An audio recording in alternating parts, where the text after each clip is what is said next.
Buenos días a todos los que nos están viendo en este sábado de debate en el Ornitorrinco. Hoy tenemos un invitado especial para hacer el debate sobre economía, que es un tema sobre el que todo el mundo habla y solo los expertos se pueden pronunciar. Pues nos complace mucho tener aquí a Mario García. Él es profe de economía en la Universidad Nacional y tiene un largo recorrido académico y nos propone para abordar este tema de la economía y pandemia un camino inusual. No tenemos textos técnicos, no tenemos textos académicos, sino textos de literatura que pusimos en el blog, Edipo Rey y la novela de Cortázar, Autopista al Sur, creo que es el título. Entonces los voy a dejar con Mario este tiempo y no olviden que pueden comenzar a poner sus comentarios si quieren para que después de su exposición podamos intercambiar con él. Gracias, Mario, por haber aceptado la invitación. Bueno, muchas gracias por la invitación. Buenos días a todos. Me place mucho estar en este espacio que me parece interesante y muy rico, muy fructífero. Bueno, yo quiero hablar de economía, de la situación en la que estamos, pero esta no va a ser una charla desde el saber técnico. En este momento, en una situación como esta, realmente el saber técnico se queda corto, porque uno lo que tiene son unos elementos que son más bien mecánicos y que no dejan ver muy lejos. Y, y entonces la simple extrapolación de tendencias, por ejemplo, no le dice a uno nada. Entonces, en este momento uno lo que requiere es imaginación, pero incluso para entender la situación. Pero el problema es que muchas disciplinas sencillamente normalmente no se dan permiso de imaginar. Y quienes se dan permiso de imaginar son otras disciplinas y otros conocimientos que son los que tienen que ver con la creación artística o la creación literaria. Entonces, en este momento, por esa razón, es que yo quiero partir de unos textos literarios para ver si podemos interpretar en qué momento estamos, qué es lo que está pasando y cuáles son las posibilidades de para dónde vamos. Y quiero arrancar por un texto que tiene que ver con una situación que efectivamente ocurrió. Hace 2500 años, más o menos por allá en el 430 antes de nuestra era, hubo una peste que asoló Atenas. Esa peste dio como resultado una de las obras que son fundamentales para la cultura occidental, que es el Edipo Rey de Sófocles. La descripción que ustedes leyeron de la peste que ocurre en Tebas, en la obra, es la descripción de la peste que habían vivido los atenienses. Entonces, por eso me parece que es bueno partir de ese momento. Y tenemos que ser conscientes de que lo que estoy proponiendo es interpretar la situación que vivimos a partir de la literatura, como si fuera un texto. Entonces, lo primero que habría que preguntarse es, ¿qué significa pensar pensar en la pandemia como una tragedia? ¿Qué quiere decir que sea una tragedia? Entonces, el primer punto que quiero recalcar es que la tragedia trasciende al individuo. Voy a recordarles muy rápidamente la historia de Edipo Rey, la historia de Edipo, que es, supongo que muchos la conocen o conocen aspectos, pero quisiera simplemente recalcar cuáles son los aspectos que conocería cualquier espectador en la Grecia antigua cuando la viera. Entonces, la idea es el rey de Tebas, Layo. Los dioses le han prohibido que se reproduzca. El oráculo le ha dicho que si él tiene un hijo, el hijo lo va a matar a él y se va a casar con su esposa, o sea, con la madre del hijo. Layo no le hace caso al oráculo y un día borracho, pues termina efectivamente por engendrar el hijo. Después, aterrorizado, dice, ¿ahora qué voy a hacer? Y entonces manda a matar al hijo, manda a un esclavo para que mate al niño, al bebé. El esclavo se apiada del bebé y lo regala, y por una serie de peripecias, eh, el bebé, Edipo, va a terminar siendo criado por los reyes de una ciudad vecina, como si fuera hijo de ellos. Él crece sin saber que es adoptado y sus verdaderos padres no piensan que él murió. Y cuando crece empieza a escuchar rumores de que él fue adoptado, entonces él va y consulta al oráculo y el oráculo le dice, usted va a matar a su padre y se va a casar con su madre. Entonces él, espantado ante eso, dice, no, yo no puedo hacer eso. Entonces abandona la ciudad para evitar cometer el crimen. Cuando abandona la ciudad, empieza un peregrinar. En el camino, alguna noche, va por un camino estrecho donde no alcanzan a pasar fácilmente dos carros. Viene un carro con un personaje muy arrogante y su comitiva, que le dicen de mala manera que se haga a un lado. Empieza una pelea, un altercado, y Edipo termina por matar a ese personaje tan arrogante y su comitiva. Y eh, cuando hace eso, él no sabe, pero acaba de cumplir la primera parte del oráculo, de lo que decía el oráculo, porque lo que él no sabe es que esa persona que acaba de matar era su padre, era Layo. Él sigue en su peregrinar y pasado el tiempo, él llega a Tebas. Tebas está en una crisis tremenda, el rey murió, lo único que la gente sabe es que fue víctima aparentemente de unos bandoleros que lo mataron en el camino. La esposa está viuda, Yocasta, y hay un monstruo que está atacando la ciudad, no deja que la gente entre, que es la Esfinge. Desesperados los residentes de Tebas, entonces ellos han prometido que quien logre liberarlos de la Esfinge se va a convertir en el nuevo rey y se casará con la reina. Edipo llega, se enfrenta a la Esfinge, logra resolver el acertijo que ella le propone a los que llegan y efectivamente libera la ciudad de la Esfinge. Y eh, pues como ellos han prometido, entonces él se casa con Yocasta y se convierte en el rey de Tebas. Cuando empieza la obra, entonces él es el rey, está casado con su madre, sin saberlo, con Yocasta, y ya tiene 4 hijos.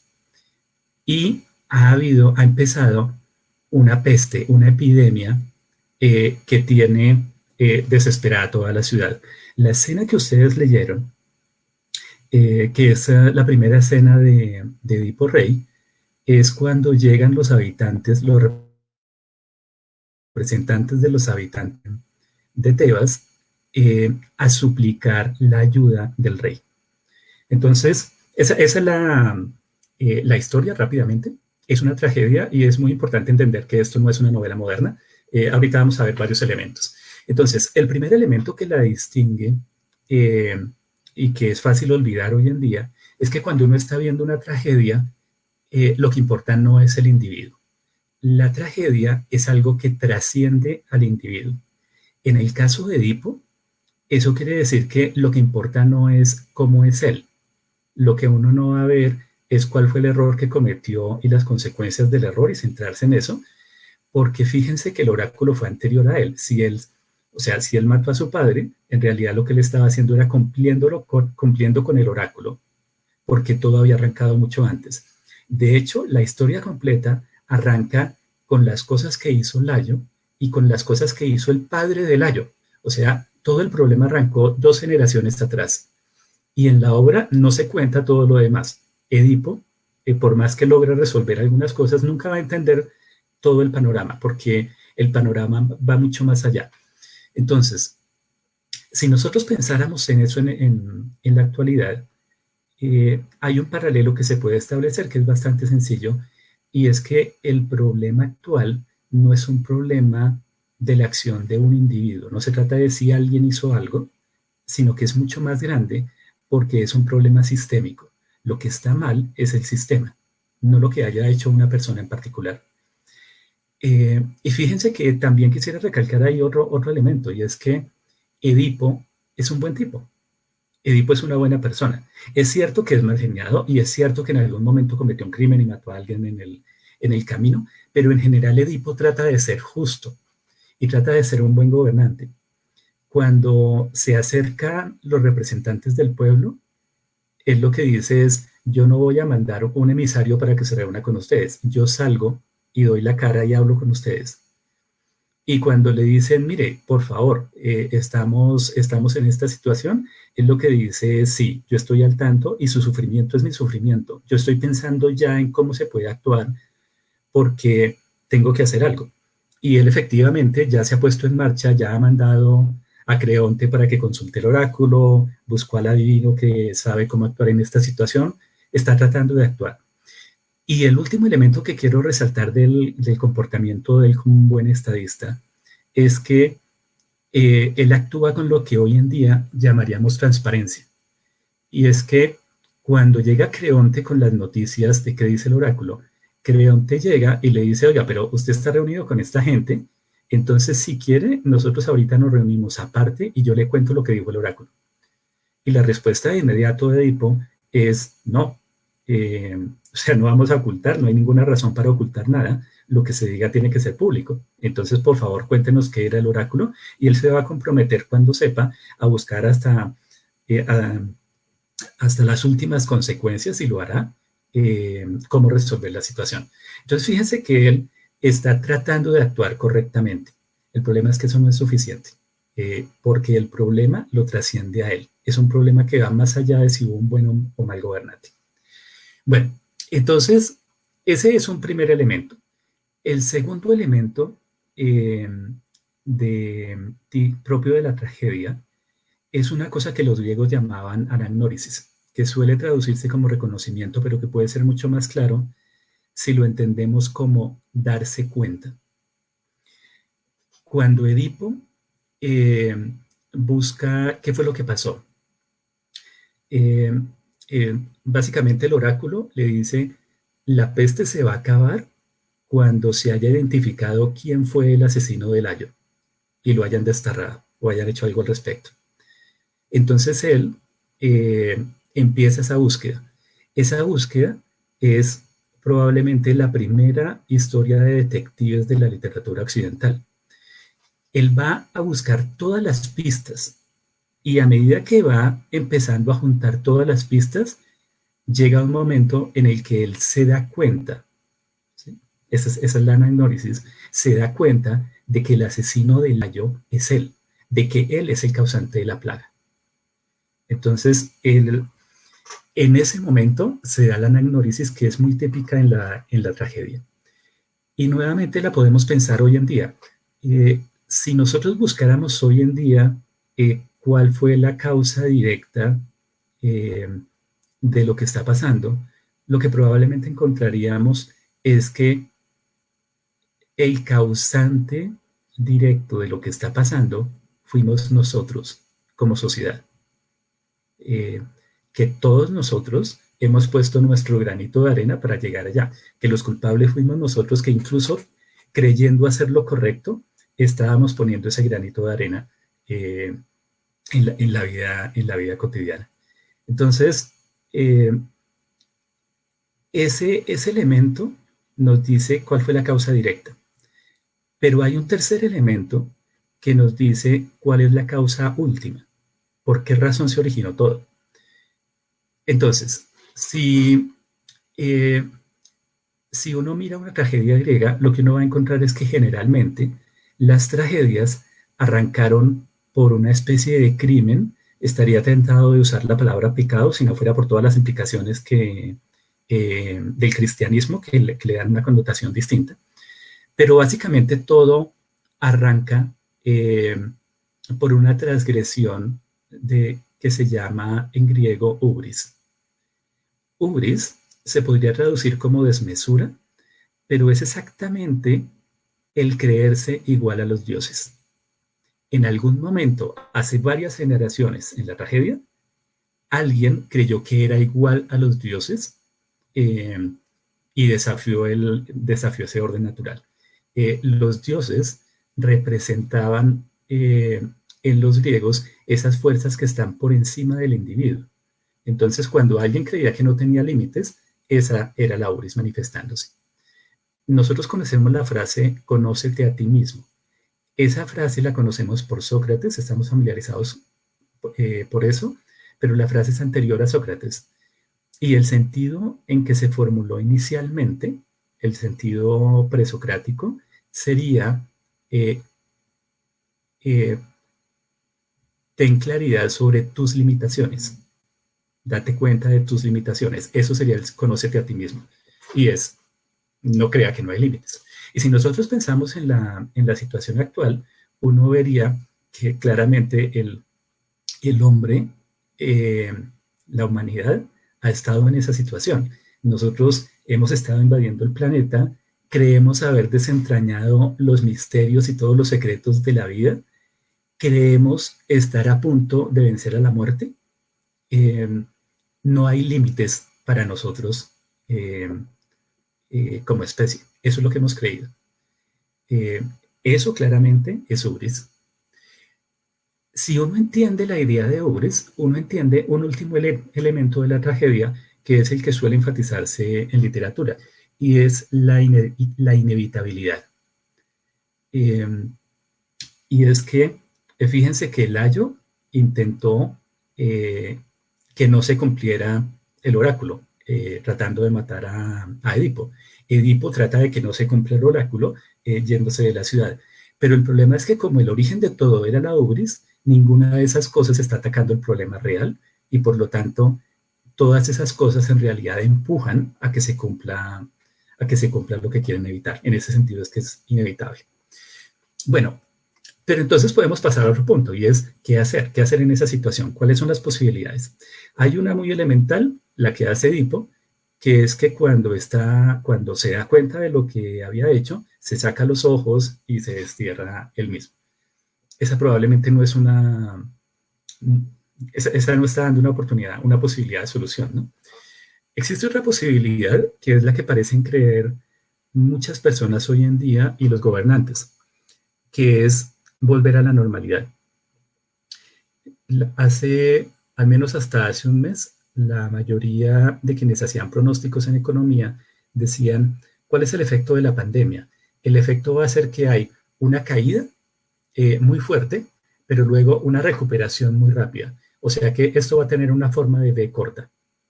Y para el año entrante, todo habrá pasado. Fíjense que, bueno, ya no es tan claro que eso sea así, pero mucha gente sigue esperando cuando volvamos a la normalidad como si nada hubiera ocurrido. Pero volver a la normalidad no necesariamente es tan bueno.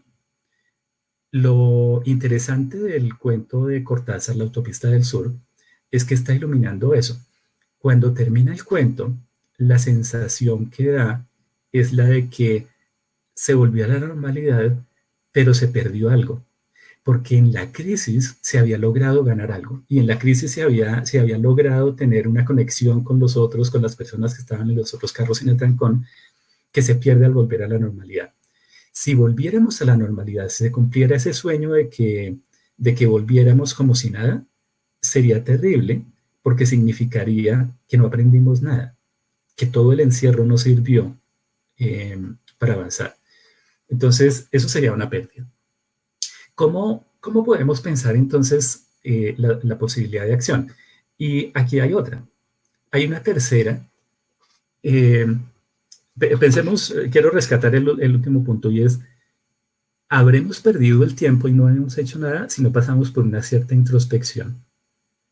Porque hay un punto que hay que mencionar también y es que el encierro, por ejemplo, en los mitos griegos, en los símbolos, como los símbolos del zodíaco, el encierro es esa fase de crisálida en la cual uno se encierra en sí mismo para después volver a renacer. Y eso ustedes lo encuentran también en otras culturas. Ese encierro es clave. Pero se necesita de alguna manera el haberse encerrado en sí mismo, la introspección, no solo el encierro físico. Bueno, la tercera opción sería la que nos plantea el relato largo de Joseph Conrad que se llama La línea de sombra. Ese era muy largo, por eso no lo pusimos, porque no había un pasaje explícito, eh, sino todo el relato.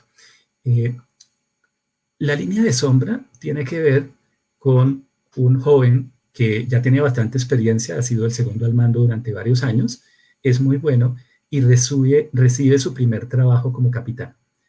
Y cuando por primera vez es capitán, está muy contento, está en un velero. eh, Él llega al velero porque el capitán anterior murió, pero cuando empieza a ser capitán, él se da cuenta que hay muchos problemas. Inicialmente una persona, pero luego se va extendiendo. Hay una epidemia en el barco, eh, aparentemente de cólera, está la fiebre y además no hay viento y él está en un velero.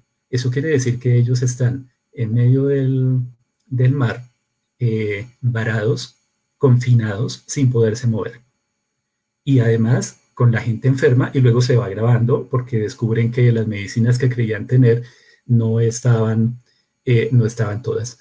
Entonces, esa situación va a hacer que él tenga que enfrentarse y en esa situación él va a empezar a evaluar y va a descubrir todas sus debilidades, todos los problemas que tiene para poder ser un buen capitán, va a tener que enfrentarse con ellos y superarlos. Y al mismo tiempo, él está haciendo eso, pero al mismo tiempo con toda la tripulación que tiene que mirar cómo logran sobrevivir cuando todos están enfermos y todos tienen que hacer un esfuerzo colectivo para poder salir adelante. Entonces, la línea de sombra, el título, hace referencia a esa línea que separa la juventud de la madurez. Piensen ustedes en el ritual, el rito de paso que tienen varias comunidades indígenas, en el que para ser adulto la persona se encierra y está aprendiendo ciertas cosas. Entonces, eso es el pasar a la madurez. Es una transición, pero esa transición de niño o de joven adulto, ¿qué es exactamente? Entonces pensémoslo un momento. El niño, pasar de niño a adulto, significa pasar de ser el reyesito que está centrado en sí mismo a darse cuenta que está el otro. El niño piensa que todos los otros están para él. Pero ¿quién es el otro? Si nosotros pensamos en Edipo, el otro era ese otro arrogante que él se encontró una noche en el camino y al que mató. Y ese otro que aparentemente no tenía ninguna importancia era su padre. Entonces, darse cuenta del otro es darse cuenta que ese otro que aparentemente no importa, importaba muchísimo. ¿Quién es el otro hoy en día? Ese otro se podría ver de tres maneras en la situación actual. La pandemia nos ha puesto en evidencia que hay un otro porque había unas desigualdades sociales a las que no se les estaba haciendo caso, que había mucha gente que no estaba protegida, que estaba en situaciones difíciles eh, y se estaba pasando por encima de ellos, que estábamos pasando por encima de ellos como sociedad. Entonces ese otro es los más pobres, los pobres, la gente que no tiene empleo, la gente, los informales, era una buena parte de la sociedad. Y en una sociedad como Colombia, que tiene uno de los coeficientes de Gini más altos del mundo, uno de los mayores niveles de desigualdad en el mundo, esa situación era muy grave. Entonces, la pandemia nos está mostrando que ese otro importaba. Hay una segunda forma como se manifiesta el otro en la situación actual. Ese otro tiene que ver con el habitante de otro país que aparentemente tampoco tiene que ver conmigo. Eso se ve claramente hoy en día con la crisis migratoria en Europa, con África, por ejemplo, con todo el problema de las pateras, pero también con toda la migración de los refugiados de la guerra en Siria, pero también lo vemos en los migrantes de Centroamérica que tratan de ir a Estados Unidos, todo el problema de la migración de Estados Unidos y también con el problema de los migrantes venezolanos. Ese otro es Wuhan. Es una parte del mundo que no sé dónde está, ni me interesaba, pero de repente el muerto, los muertos en esa parte que yo no sabía que existían, me tocan y me afectan. Hoy en día más que nunca es cierto lo que decía John Donne de ningún hombre es una isla. La muerte de otro, de cualquier ser humano, me afecta a mí. Entonces, eso se veía en términos económicos de una forma muy clara. Hasta hace, hasta hace poco y todavía, eh, lo que se hacía a veces para tratar de estimular el empleo en un país era tener excedentes comerciales con otros países. Pero eso significa que en realidad lo que se estaba haciendo era exportando el desempleo a los otros países. Y se olvidaban de lo que había dicho algún economista keynesiano, que era, ojo, si usted está exportando el desempleo al otro país, lo que usted está generando es un problema posterior de migración, porque cuando la gente no tenga oportunidades allá, va a venir aquí donde sí hay oportunidades. Entonces, usted no puede pensar que simplemente va a transferir el empleo a otro país. Tiene que buscar una solución al problema del empleo en todas partes. Eh, pero hay una tercera manifestación del otro que tiene que ver con el medio ambiente. Nosotros claramente hemos estado acabando con otras especies, hemos estado acabando con el planeta, hemos estado invadiendo las áreas salvajes donde estaban viviendo esos animales salvajes. Nosotros fuimos, cogimos al animal salvaje y nos lo comimos. El animal salvaje era el murciélago que nosotros nos comimos. Y es claro que ese es el origen ahorita de la pandemia. Entonces, pasar a la madurez implica reconocer al otro y darse cuenta que yo no puedo estar tranquilo si el otro está mal. Entonces, en economía, ¿qué podríamos decir al respecto? ¿Cómo se podría actuar?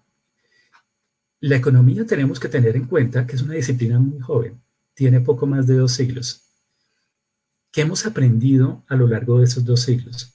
El siglo XIX estaba embelesado con una idea muy sencilla.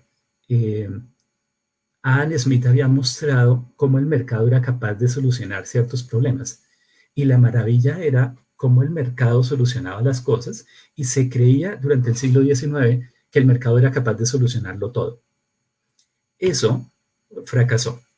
La Gran Depresión de los años 30 en el siglo XX lo que mostró era claramente que el mercado no era capaz de solucionarlo todo, que no era capaz de solucionar el problema del desempleo, que el sistema conducía recurrentemente a crisis y que se necesitaba la intervención del Estado.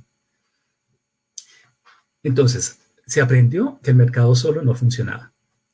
El experimento soviético durante el siglo XX exploró otra alternativa y era qué pasaba si uno solo tenía Estado. Y eventualmente lo que se vio era que tampoco lograba sostenerse. La mayor parte de los países durante el siglo XX lo que aprendieron era que con Estado y mercado se podían hacer las cosas. Pero hay un problema. Se aprendió la lección de Keynes de con el Estado podemos regular el nivel de empleo y podemos lograr el pleno empleo. Y eso se logró en los años 40 y 50, perdón, en los años 50 y 60. La humanidad por primera vez en los países desarrollados tuvo pleno empleo y se presentó crecimiento en muchos de los países en desarrollo. Pero ese crecimiento que se logró gracias a la intervención del Estado tuvo un costo y fue un costo muy alto en términos ambientales. Porque observen que el crecimiento y el pleno empleo se estaban logrando a partir de producción de cosas inútiles, a partir de producción de basura. Y en este momento, por ejemplo, en Bogotá, cuando en la mitad de la cuarentena hay un deslizamiento en el relleno sanitario de Doña Juana, eso nos está mostrando, nos está explotando en la cara toda la basura que hemos estado produciendo a lo largo de décadas para garantizar el trabajo. Entonces, eso está descubriendo una debilidad gigante del sistema, porque no se puede garantizar el empleo si lo que estamos produciendo es basura. Y la cuarentena lo que ha mostrado es que para poder vivir no necesitábamos tantas cosas.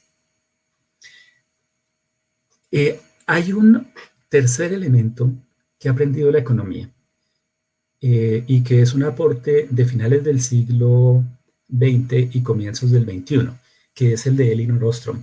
Ella muestra que eh, hay situaciones que son relativas a los bienes de uso común, y eso muchas veces abarca los recursos naturales, en las que el Estado no funciona bien y el mercado tampoco funciona bien, pero que las pueden solucionar bien las comunidades pequeñas gracias a los líderes que tienen y a la cooperación. Entonces, lo que se ha visto en este momento, y esta es una lección que no se ha asimilado completamente en la disciplina, pero lo que se ha aprendido es que hay tres mecanismos: el mercado, el Estado y la cooperación. Ninguno de esos mecanismos es capaz de resolverlo todo. Necesitamos los tres mecanismos. Y eso nos puede dar una idea entonces de qué cosas en el futuro podrían funcionar. Pero hay algo más que se puede aprender ahorita de la pandemia, porque lo que he enfatizado es que no se puede dejar en el aire al otro, al primer otro, al pobre, por ejemplo.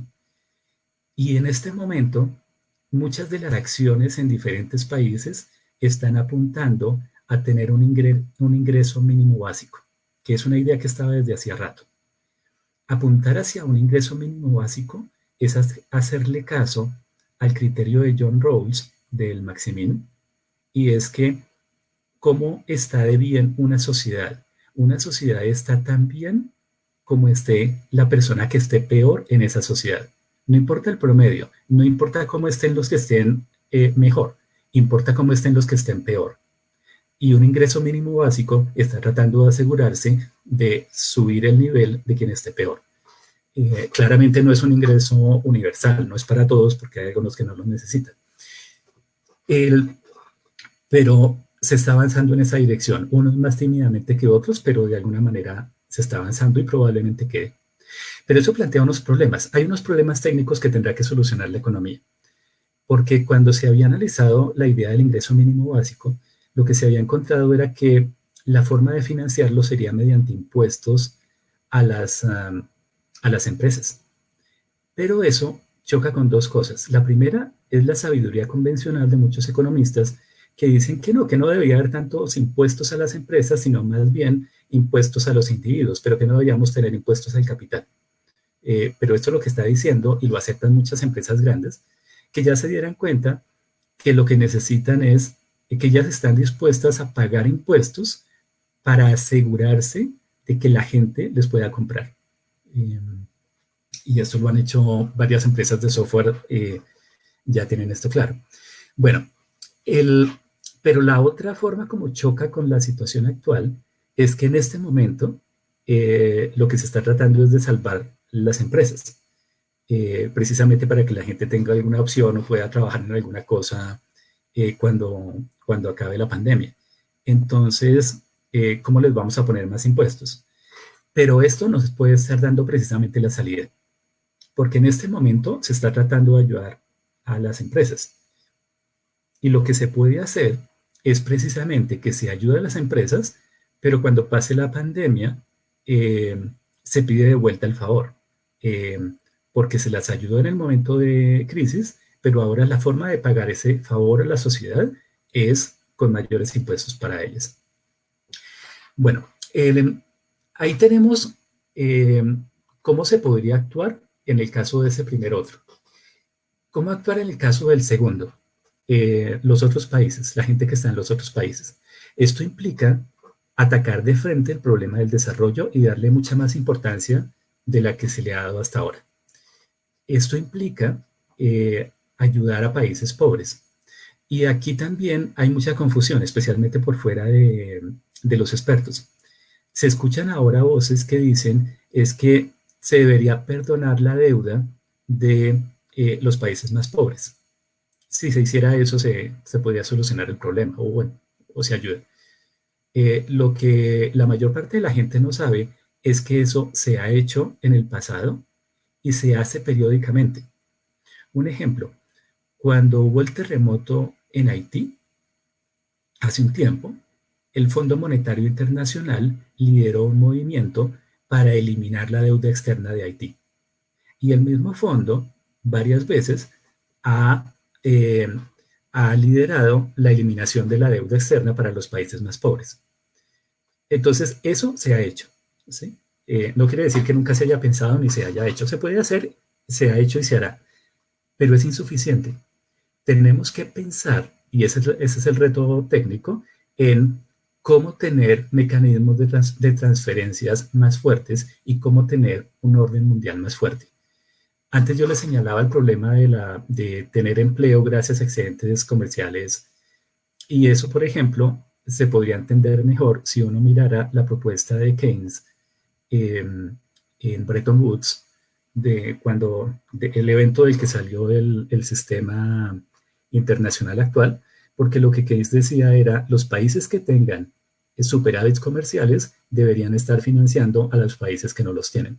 Tendríamos que ir en esa línea, pero ahí nos metemos en problemas técnicos que no son el campo en este momento. Y eh, el otro problema, el de cómo atacar el problema del otro en términos de medio ambiente, implica que nosotros pensemos en una economía que no se base en el crecimiento. Varios economistas holandeses están proponiendo, por ejemplo, que nosotros tengamos una economía basada en el decrecimiento. Ahora, ¿cómo va a resultar todo esto exactamente? ¿Qué es lo que va a pasar? No se puede saber. No hay manera de predecir exactamente lo que va a pasar. Quiero dar un ejemplo rápidamente para que nosotros entendamos las dificultades de poder saber lo que va a pasar. Hubo una peste anterior, que fue la peste negra, que a mediados del siglo XIV acabó con buena parte de la población. En Inglaterra, uno de los impactos de la peste negra fue que como había muerto tanta gente, subieron los salarios de los trabajadores libres, porque había trabajadores libres. Al mismo tiempo generó la posibilidad para algunos siervos de tratar de escapar o tratar de buscar otras alternativas. Eso generó guerras. Y en Inglaterra, todo esto terminó en que los señores feudales estaban tratando de obligar a los trabajadores libres a que trabajaran a los salarios de antes de la peste y de mantener las condiciones de servidumbre para los siervos de la gleba. Y eso provocó un levantamiento campesino en 1381 liderado por Wat Tyler, que terminó mal, pero básicamente lo que estaba era exigiendo que bajaran los impuestos y que se aboliera la servidumbre. Eso terminó mal. Ellos no lograron su cometido. Pero ese, junto con muchas otras cosas que pasaron en ese momento, fue deteriorando lentamente el sistema de servidumbre y el feudalismo. Y al cabo de varios siglos, todo esto condujo al capitalismo. Pero en el siglo XIV, lo que se veía era muerte y desolación, y no había manera de saber cómo eso iba a resultar en la fábrica, que era algo que no se conocía, o en otras formas de organización. Entonces es muy difícil que uno pueda hacer futurología, por ejemplo. Pero la situación actual es distinta y es interesante porque ¿cuáles son las posibilidades de que realmente tengamos un cambio? Hay una cosa que en economía se conoce como el equilibrio de Nash, que es una situación que no le gusta a nadie, pero de la que no se puede salir con la acción de una sola persona. Entonces, a pesar de que nadie está contento, nadie puede por sí solo hacer que se salga de esa situación. Entonces todos quedan atrapados en ese equilibrio en el que del que quisieran salir. Lo bueno de la pandemia es que es un choque sistémico que nos pone en cuestionamiento a la gran mayoría de los individuos simultáneamente. Cuando cambian muchas partículas, existe la posibilidad de que uno salte a un equilibrio distinto. Si todos hacemos la introspección de la que estaba hablando antes y cambiamos, es posible que al salir se logre un nuevo equilibrio. No sabemos exactamente cuál. Pero lo que sí es claro es que este es un momento, precisamente porque está atacando a todos, es un momento en el que puede haber cambios. Pero eso depende de la acción colectiva. Y como decía al comienzo, aquí hay campo para la imaginación y la creación. Si aprovechamos el confinamiento para renacer como individuos, es posible que podamos renacer como sociedad. Muchas gracias. Muchas gracias, Mario. Pues hay tantas cosas para decir, pero la primera me imagino que cuando uno llama a un economista, llama a alguien que haga oráculos, ¿no? Es como la tradición, ¿no? El economista nos va a decir qué va a suceder y digamos, me imagino que una de las grandes reacciones que uno puede tener al escuchar es decir, ¿cómo así que la economía depende de nosotros mismos y eso depende del patronado, depende... entonces es algo como que está muy vivo ahí. Yo quería, antes de pasar a las preguntas, decirte dos cositas, a ver qué piensas. Cuando hablas de las comunidades, que la solución del capitalismo, una solución, posible solución, son esas comunidades pequeñas que tienen líderes y que tienen y que funcionan en cooperación. Yo pienso forzosamente en los afrodescendientes o pienso forzosamente en comunidades indígenas o comunidades campesinas que ya operan así desde hace siglos y de siglos. Que en el sistema economista tradicional se creía que eran como rezagos de un pasado sin futuro. Y hoy en día eso se revierte y hoy en día eso se ve de otra manera. En Europa, pues la producción local, todo eso comienza a ser una gran alternativa. Entonces, a partir de ahí, digo, bueno, esas comunidades afrodescendientes, esas comunidades indígenas y campesinas que respetan el entorno, que funcionan de a poquito, sí que tienen líderes que se están confrontando justamente a estos señores que no quieren que esto cambie. ¿Tú qué piensas de esos equilibrios? Sí, hay un punto importante y es que no se trata de que las comunidades ahora van a hacer absolutamente todo. De lo que se trata es de que reconocer que sí hay un espacio, hay unos espacios en los que las comunidades funcionan mejor de lo que funciona el Estado y el mercado. Hay otros espacios y otras cosas en las que el Estado funciona mejor y hay otras en las que el mercado funciona. Pero lo que uno tiene que reconocer es que hay campo para los tres y que uno no puede simplemente eliminar alguno de ellos. Muchas veces cuando a los economistas, que sí es cierto, somos los oráculos modernos, eh, les decían, bueno, ¿cómo se soluciona algo? Decían, el mercado. ¿Por qué? Porque tengo un modelo que me dice que el mercado funciona bien y entonces la solución a todo es convertirlo todo en mercado. Eh, Eso entró en crisis y eso entró en crisis hace ya casi un siglo. Entonces, claramente no es el mercado. El Estado también ha mostrado que tiene muchísimos problemas. Entonces, en este momento uno tendría que reconocer que hay un papel para las comunidades y me parece también que es importante darse cuenta que esto implica que hay un papel que hay que reconocer para los líderes sociales. Eh, que ellos cumplen una función importante para poder resolver algunas cosas. Entonces lo que tenemos es que empezar a ver todo eso. Pero exactamente cómo evolucionemos, eso será lo que creemos todos en la práctica, ¿no? Sí. Bueno, voy a comenzar a leer algunos comentarios. Nicolás Cifuentes dice, bueno, nos saluda. Muchas gracias por esa selección de textos tan acertados. Me llenó de poesía el día y fue una experiencia muy bella releerlos en el contexto actual. Sobre todo me identifico con el de Cortázar, cuyo final hace sentir la nostalgia de la tragedia con la que vivimos constantemente y que justifica ese accidente desprovisto de sentido que es la vida. Aprecio tu lectura que desde la narrativa de la tragedia individual nos hace sentir responsable de las relaciones colectivas. Por eso la relación consigo mismo como control es un poder que se ejerce sobre sí mismo en el poder que se ejerce sobre los otros. Bueno, con respecto a la otredad, creo que Asia nos ha demostrado cómo su sistema de absolutismo tecnológico es un sistema que deja muy mal parado el neoliberalismo. Es difícil aceptar las tecnocracias en países no del todo desarrollados. La pregunta es, ¿crees que un buen avenir para un nuevo sistema económico sea descubrir sistemas de tecnología que soporten los intereses colectivos sobre las libertades individuales? Bueno, primero que todo, gracias por el comentario y la pregunta. Y yo creo que hay que cuestionar seriamente la tecnología y qué se puede hacer. Esta situación nos ha mostrado que la tecnología se puede usar de maneras bien distintas. Por ejemplo, eh, hasta antes de la cuarentena, básicamente la utilidad de las redes sociales era como entretenimiento, pero en este momento se descubrió en Internet que había unas capacidades para educación, pero también para acercarse a otras personas que estaban ahí, que no se estaban aprovechando de esa manera. Hay algo que es interesante. En este momento, lo que no hay es aislamiento social.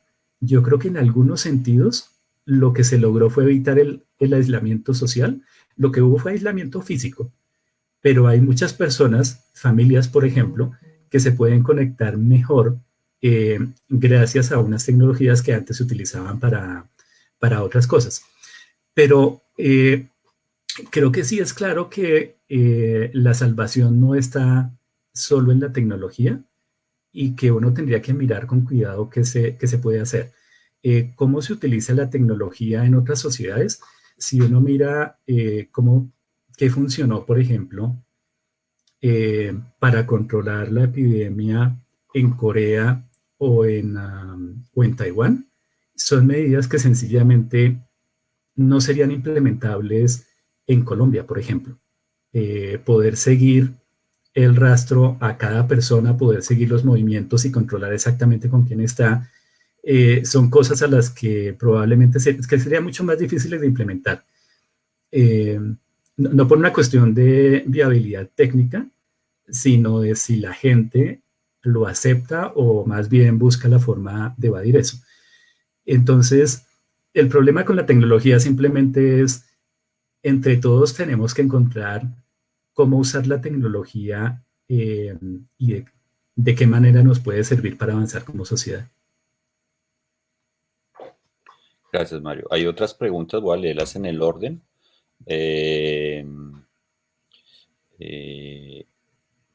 Bueno, voy a evitar los comentarios sueltos, pero Leonardo Urrea, el gran problema del crecimiento es el desempleo y los costos sociales y políticos de este. ¿Cómo hacer que las personas tengan su sustento en un escenario de crecimiento? Hay una cosa bien interesante y es que eh, si uno cree en la idea del ingreso mínimo básico, entonces claramente eh, toda la población eh, debería tener garantizado que hay un mínimo. Eh, Ahora, en este momento es claro para nosotros que ese mínimo implica que tengamos comida, techo, salud y algunas otras cosas, y que no implica muchas otras cosas, no implica viajes o necesariamente los restaurantes y otro montón de cosas que en este momento se ven como superfluas. El reto está entonces en que uno necesita que haya las actividades económicas que garanticen que se está produciendo lo que necesita la población para poder vivir eh, y que la gente y que ahí habrá empleo. Pero al mismo tiempo habrá mucha gente que no tendrá empleo necesariamente, pero que tiene garantizado un cierto ingreso. Y aquí hay un detalle, porque entonces es fácil pensar que una persona que tiene un ingreso que no está, y que no está trabajando no está haciendo nada. Eso no es cierto. Y desde hace rato nosotros sabemos, por ejemplo, que eh, una mujer que está como cuidadora, por ejemplo, realmente estaba cumpliendo una función importantísima en la sociedad. Lo que pasa es que no se está reconociendo una remuneración, que es distinto. Y en este momento, si uno empezara simplemente a decir, bueno, la gente tiene derecho a un ingreso mínimo vital, eso permitiría que la gente, sin la preocupación por el empleo, simplemente pueda hacer las cosas. Eso nos va a plantear unos retos también muy grandes. Por ejemplo, es perfectamente posible que alguien decida no hacer nada.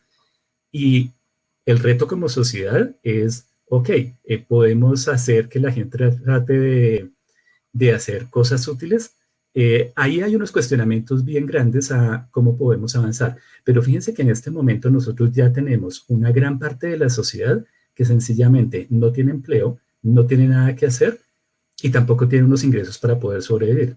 Eh, Ese es el reto y también quiero dejar claro que yo no tengo todas las soluciones, ¿no? Solo estoy proponiendo una posible lectura.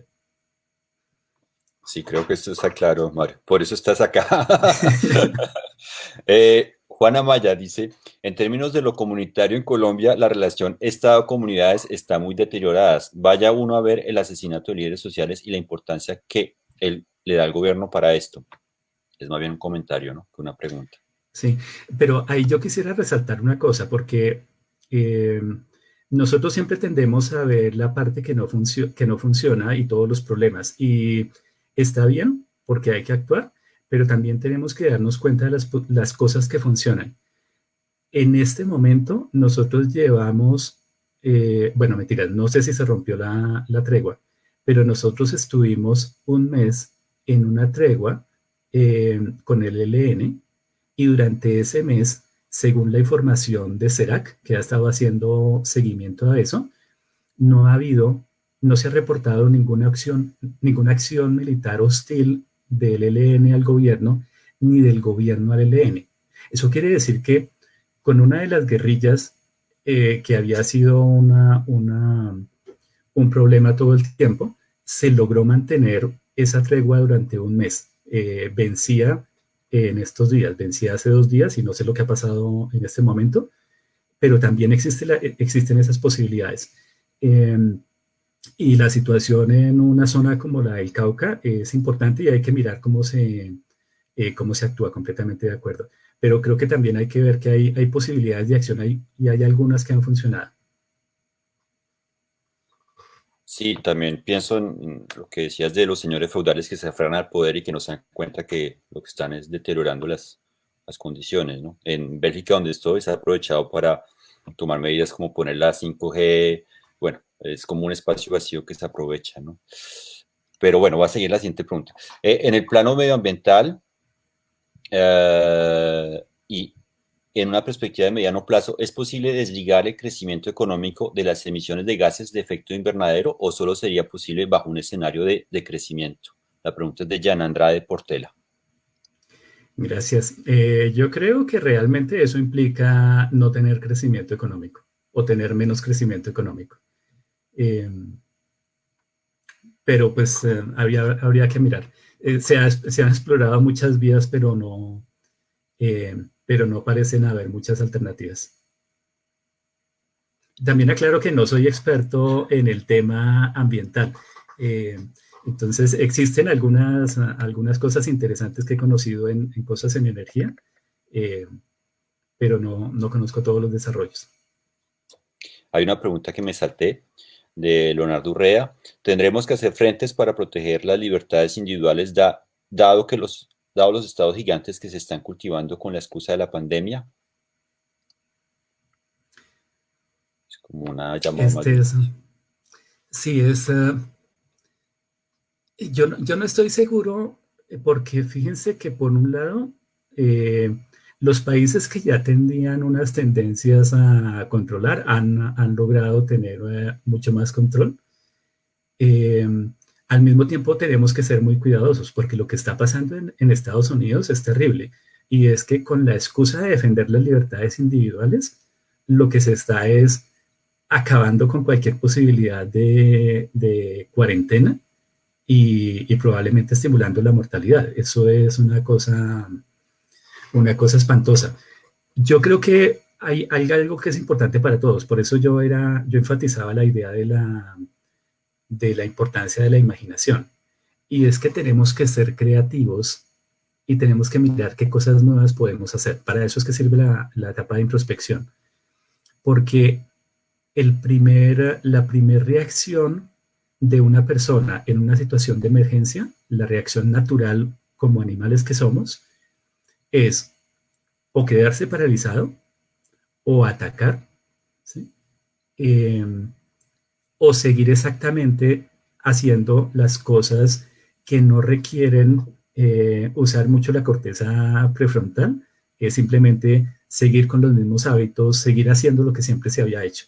Eso es lo que explica, eh, al menos en parte, por qué la reacción de muchos gobernantes de izquierda y de derecha ante la pandemia fue en algunos casos paralizarse y en parte eso fue lo que ocurrió en Ecuador, o en otros casos era hacer exactamente lo que hubieran hecho con otro tipo de crisis, o convocar a una marcha, cosa completamente absurda en este contexto, o invadir, atacar al país vecino, invadir Venezuela, declarar la guerra a otro, cosas que son completamente absurdas, o convocar a reuniones multitudinarias religiosas, como ocurrió en Brasil. Entonces observen que lo que uno ve es que están haciendo las mismas cosas que hubieran hecho en una situación normal. Esa inflexibilidad es peligrosísima, y lo que necesitamos precisamente es la flexibilidad mental para atrevernos a hacer cosas distintas y a pensar, atrevernos a pensar distinto y crear otras posibilidades. Creo que esta pregunta puede estar ligada a eso. Es de William Lizarazo. Buen día. ¿Qué medidas heterodoxas, aparte del ingreso vital universal, tienes en el radar que puedan ser aplicadas? Hay medidas que ya se están haciendo en parte. Este, por ejemplo, es un momento en el que primero se necesita aumentar los déficits fiscales. Eso es una cosa que es clarísima, que no es, que aceptan muchos economistas que completamente ortodoxos, pero que tienen claro que si hay un momento para tener un déficit fiscal es este. También es claro que eh, se necesita financiar ese déficit, al menos en parte, con emisión primaria. Y en Colombia ha habido esa discusión, se necesita un crédito directo del Banco de la República al, al gobierno nacional, que es la forma como se puede emitir en Colombia legalmente. Se ha hecho de otra forma que es más bien indirecta, que tiene algunos costos, y hay una discusión sobre cuál es el monto de los costos. Pero lo interesante es que de todos modos ha habido avances en esa dirección. Eh, También es interesante que ha habido alguna reticencia a decir vamos a emitir. La Constitución colombiana dice que eso no se puede hacer excepto en un caso. Si hay una situación de emergencia y hay unanimidad en los miembros de la Junta del Banco de la República, se puede emitir. Y como decía algún economista, si esta situación que tiene en cuarentena a todo el mundo no es una emergencia y no es una situación anormal como para hacerlo, entonces ¿cuál sería? Sí, hay otra pregunta de Iván Velázquez. Gracias, profe. ¿Cómo ve las posibilidades de implementar un Green New Deal en el contexto colombiano?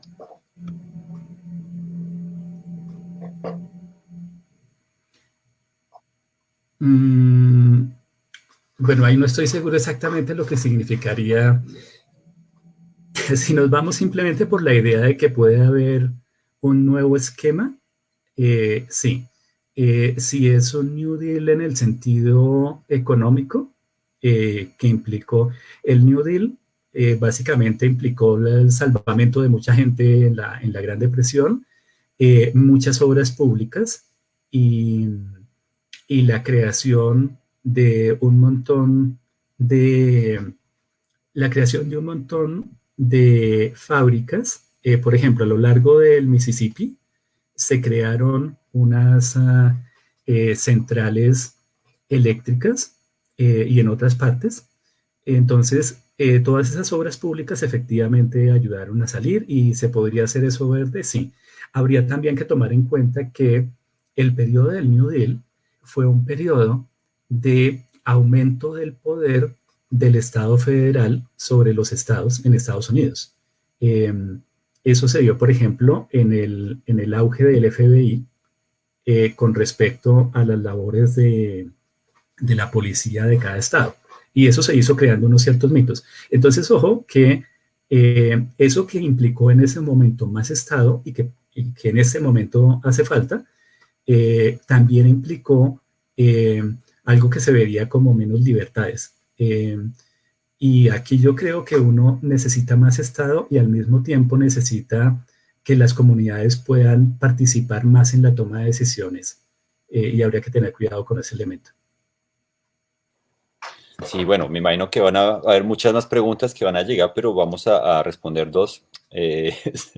Pues solo si Mario quiere seguir. Pero entonces, Eric PF, muchas gracias, Mario. Tu análisis muestra que la economía no tiene que ser una ciencia lúgubre, entre comillas. Sin embargo, me gustaría saber cómo estás viendo la reacción de los o las economistas y expertos nacionales e internacionales frente a esta pandemia?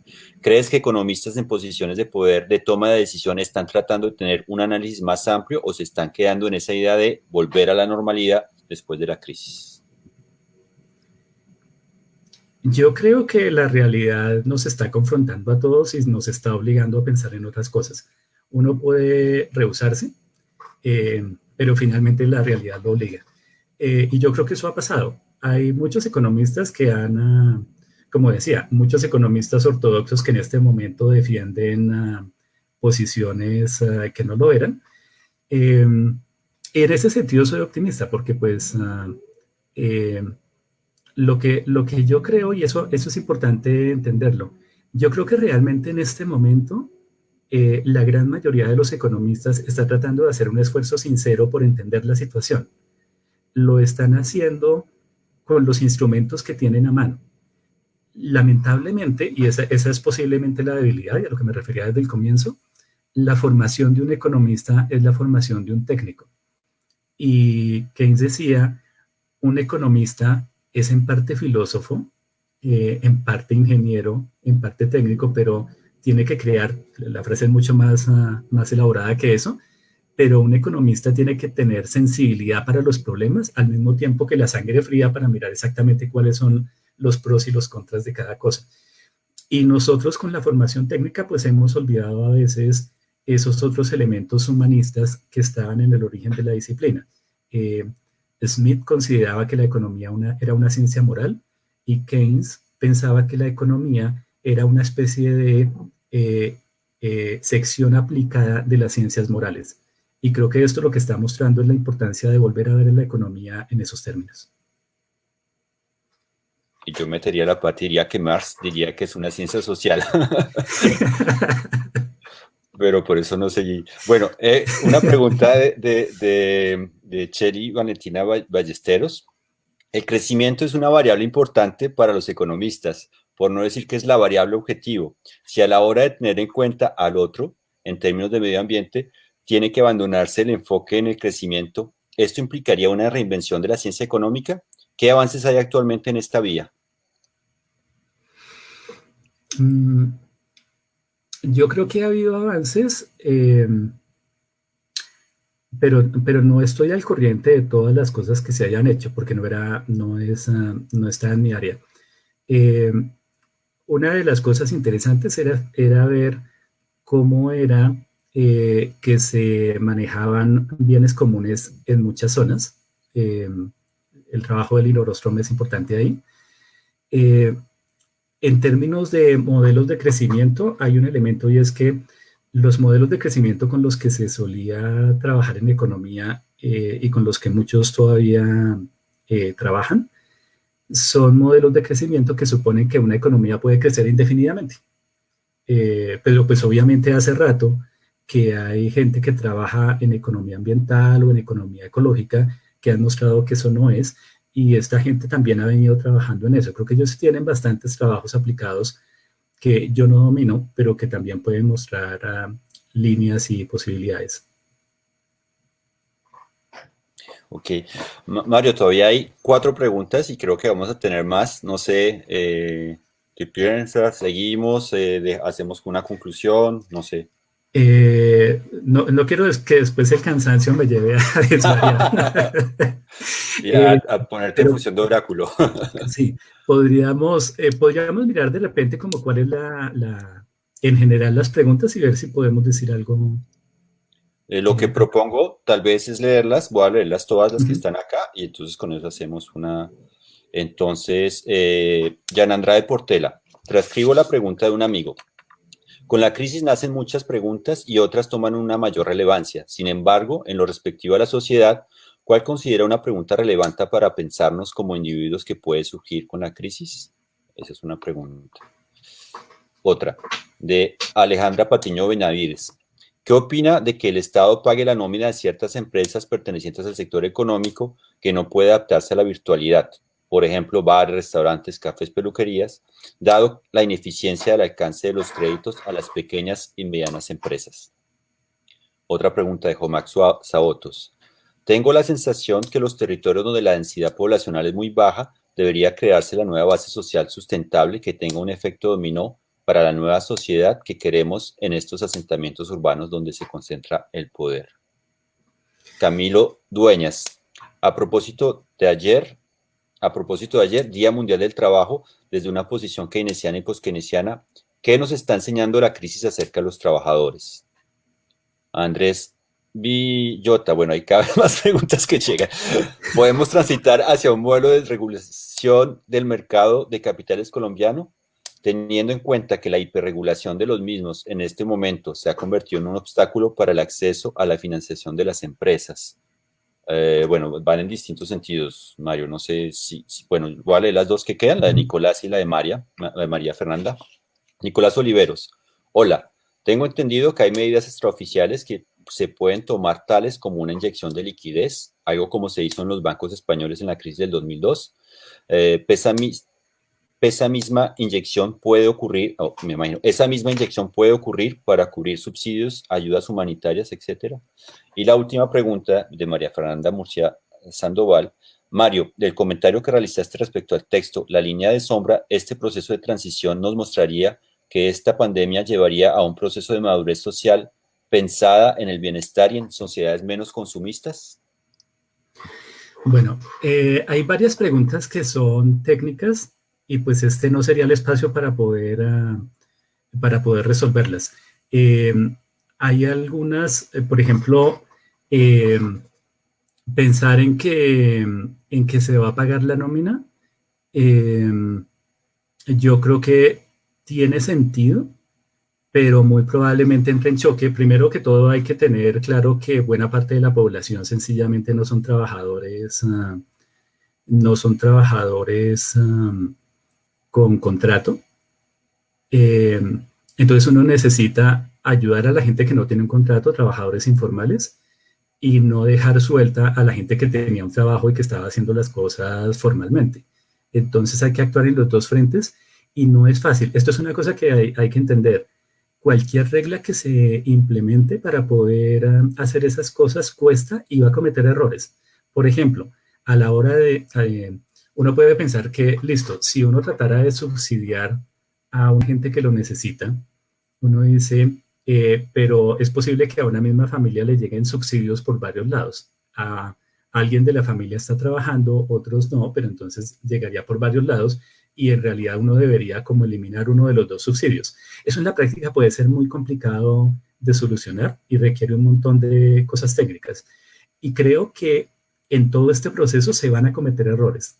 Lo importante es que se trate de actuar y de que en este momento uno evite el error de, por ejemplo, dejar a una persona pasando hambre porque uno intentó, o sea, tratando de que el subsidio le llegara exactamente a la persona que era, uno terminó por no dárselo a alguien que lo necesitara. El error más grave en este momento es dejar pasando a alguien por hambre y eso puede implicar desperdicio. Con respecto a la pregunta del financiamiento de la regulación, yo creo que ahí hay un problema y es que yo no estoy seguro si hay un exceso de regulación. No me atrevería a pensar en esos términos, pero habría que pensar. Yo creo que hay algunos casos en los que sí hay exceso de regulación, o más bien en que no se piensa que en este momento, ¿verdad? Uno debería pensar en que de lo que se trata es de que las ayudas, por ejemplo, lleguen rápido. Voy a dar un ejemplo que es fácil de entender para todos. En este momento siguen actuando, y es lo lógico, las contralorías, todos los entes de control, y están tratando, con muy buena razón, de que no haya actos de corrupción en la ayuda a la gente.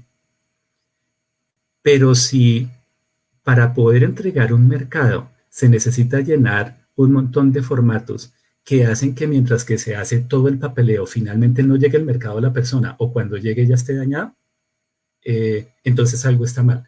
Entonces nosotros necesitamos pensar en este momento en que las acciones de control sean las adecuadas para la situación de crisis en la que estamos.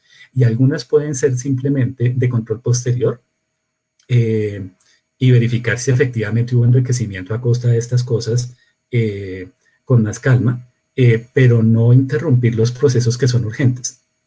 Eh, y por otra parte, yo creo que en este momento el sector financiero tiene un deber, que es el de actuar solidariamente, y eso significa, por ejemplo, hacer los préstamos a las empresas. Y yo creo que para el sector financiero es muy importante, eh, entender que en este momento lo más importante no es hacer ganancias o tener buenos negocios, por ejemplo, con los créditos en los que ya el gobierno da un aval del 90%, lo que hay que hacer es dar los créditos. Eh, no estoy seguro de si eso está pasando efectivamente por exceso de reglamentación. Yo creo que en este momento hay que pensar en cuál es la reglamentación que se necesita, y a futuro yo creo que es posible que en algunas áreas se necesite más reglamentación, es posible que en otras menos. Pero bueno, lo demás son discusiones técnicas. Y en otra de las preguntas, eh, yo quisiera pensar en términos de la última pregunta que escuché, la de María Fernanda, eh, que vamos en esa dirección, ojalá, pero nada está escrito. Yo creo que en este momento tenemos la posibilidad en una crisis de hacer un mundo mejor. Realmente, el mundo en el que terminemos será el mundo que construyamos entre todos, mejor o peor. Tratemos de que sea el mejor. Gracias, Mario. Yo creo que es una buena conclusión. Hay preguntas que nos quedaron en el tintero que se me olvidó leer. Lo siento por las personas que... la de Juan Kerkus, pero me parece que Mario expuso bien al final en ese sentido. Entonces, muchísimas gracias, Mario, por haber participado en este espacio, por habernos abierto esa puerta necesaria entre sensibilidad, economía, entre creación y técnica, entre todos esos espacios que a veces se separan de manera muy, pues por razones de poder a veces. No, gracias y gracias a todos. Bueno, muchas gracias y hasta la próxima. Entonces, como siempre, fue un placer hablar. Chao. Chao.